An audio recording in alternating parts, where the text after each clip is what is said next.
The Reserve Bank has raised more concerns about the level of household debt and the ability of homeowners to pay their mortgages when times get tough. The RBA says a third of borrowers are less than a month ahead on their repayments or have no repayment buffer despite record low interest rates. Here's finance correspondent Philip Lasker.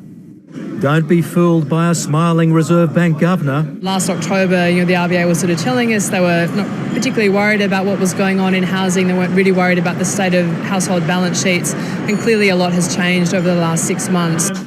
Like a surge in big city house prices, fueled by what the RBA sees as low interest rates, riskier loans and property-friendly tax laws.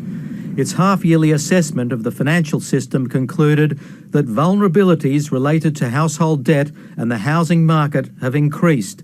What's more, 1 in 3 borrowers has limited or no repayment buffer, so if they were to lose their jobs, they'd only be able to make a single loan repayment before defaulting.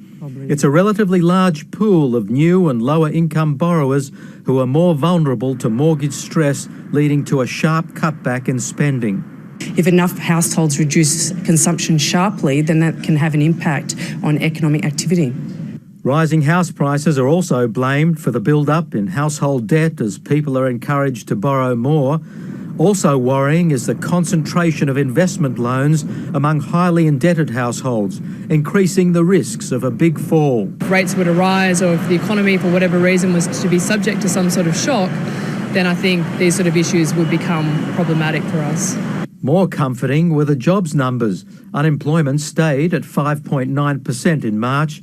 There's been a massive increase in full-time jobs during the past 2 months. Back to back, we have seen an increase in full-time jobs of just over 113,000, which is the biggest back-to-back increase in 29 years. Full-time jobs to help pay the mortgage. Philip Lasker, ABC News.